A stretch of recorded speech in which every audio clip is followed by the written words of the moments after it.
Hey guys, Paul from Ashen Phoenix. It is New Comic Book Day for the week of August 8th, and we're going to get started right now. We are in the middle of our Team Ashen calendar promotion.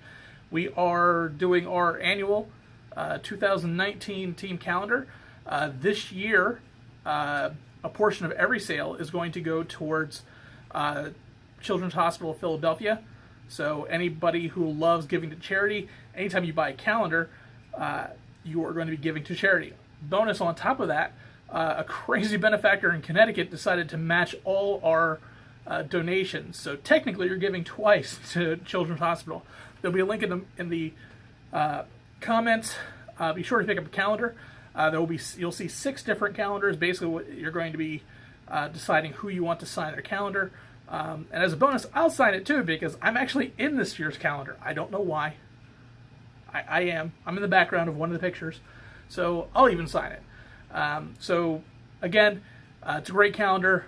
We always put out a fun one, and this year it's giving to a great charity. So definitely buy one. All right, guys. Tim from Capes and Scowls, and this very channel, because here I am, and I'm going to tell you about the trades. I've got 4 of them. We had an issue. Some of our shipment didn't show up yet, but by the time you come into the store today, it's probably here. But this is filmed on Tuesday night. I don't have anything, so here we go. I've got 4 trades. We've got Rat Queens, Volume 5. Shut up, Paul. We've got Outcast. Shut up, Paul. We've got Outcast, Volume 6. We've got Star Wars. You all know Star Wars. Volume 8 they're up to. And Versus. I read a couple issues of this on our... You're making me laugh. On this review thing we do. Hey, it's pretty good. It's weird, but it's pretty good. Any more? No, that's it. That's it? That's it. That's all I got. Okay. Shut up, Paul. All right, first up we have Catwoman, issue number 2. It's Joelle Jones who does the writing and the art. I really like this. It's a really cool take on it. I love the art. And Joelle Jones does a great job of doing this series. So Catwoman still not recovered from jilting Batman. She can't sleep, but at the same time, there are other Catwomen running around doing terrible things like killing police officers. So that's causing all kinds of problems, and we have to see how this is going to get solved.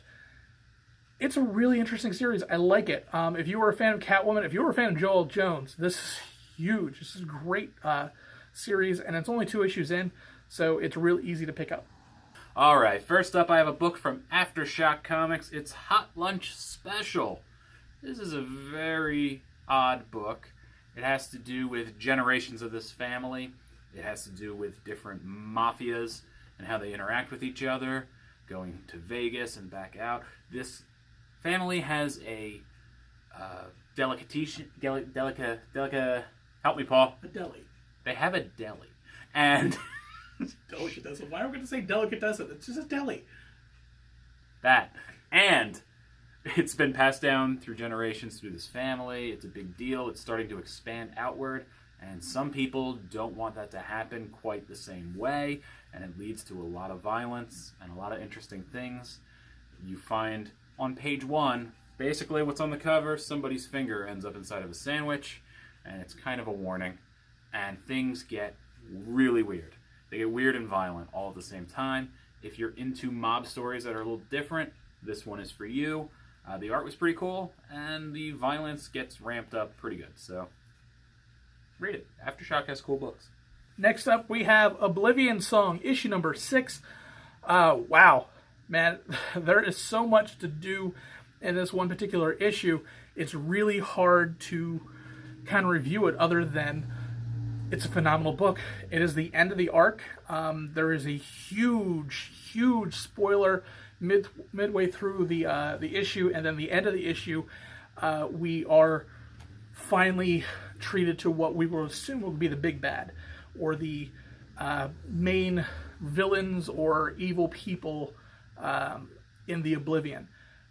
We are seeing a lot of the turmoil between Nate and his brother. And a lot of the real-world repercussions of what are happening. It was just a really good issue. Oblivion Song has been fantastic for 6 issues. It's one of the ones where I went into very quickly because It had an awesome first issue that really kind of set the groundwork, and that hasn't happened in a lot of Image comics lately. But Kirkman knows what he's doing. Pick this one up. All right, next up, I read a book I didn't want to read, but it was fine. It's Sandman Universe. I'm not a big Neil Gaiman guy. I know everybody loves Neil Gaiman, and Neil Gaiman as a person is fine, but I don't care. I just don't care. All right, but the book was good.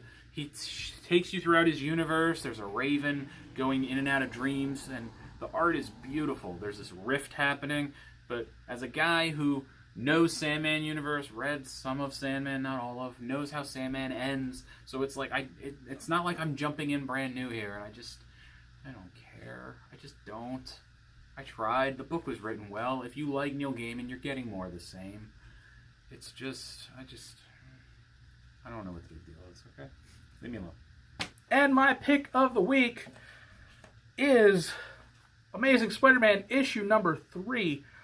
I'm loving this book. I'm not quite loving the bi-weekly thing, because what it's going to end up having to do is, I think it's going to end up stressing out your artist. Ryan Otley is a phenomenal artist, but he's already going to be gone in 2 issues, and he has to take a break because basically putting out bi-weekly issues is going to be tough for any artist. So I'm not on board with this in terms of the production, but the writing has been amazing. I've said it twice already. Nick Spencer really gets Spider-Man. He really gets Spider-Man fans. And we are dealing with the fallout of the second issue, where Spider-Man has been split. We're kind of figuring out what has been split. We basically have a fully formed Spider-Man on one end and Peter on the other. And the ending tie-in, finding out how that changes, is going to be huge for the series going forward. I don't know how long this is going to last, because it's not the first time Peter's been split from his powers or anything like that. It probably won't be the last, but this has been so enjoyable to read. It has been easily my favorite issue, and that's saying something, because I'm a huge Tom King fan. I like this more than Tom King. That's saying something. That is huge, because Spider-Man's always been my favorite, and this, it's a breath of fresh air to see that. Nothing against Slott. Slott did an amazing job for 10 years. You don't stay on a book for 10 years if you're doing a bad job. But I really like Nick Spencer, and this is a phenomenal series, and you should be picking it up. All right, people, it's time for my pick of the week, and it's Fantastic Four #1. You damn right it is. This issue, it's classic Fantastic Four. You got Dan Slott on here. He'll probably be on this book for like 75 years. Pretty good, though. It has a good feel for Fantastic Four. Very emotional book. The book was always very much about interactions with the characters. You are focused on the Human Torch and the Thing. They're still kind of coming to grips with the others being gone, presumed dead. Johnny doesn't want to give up on them, and Ben, he's just kind of like, yeah, they're gone. We have to make peace with it. And a lot happens in this issue, a lot that I don't want to spoil. But it focuses on basically that emotion. Are they out there? Are they back? There's a great little one-page backup story by Scotty Young, and there's another backup story focusing on Dr. Doom. It's really good, and I think next issue is going to be even better than this issue. So, as a whole, this arc and this story should be really good. You wanted it, you got it. Fantastic Four are back.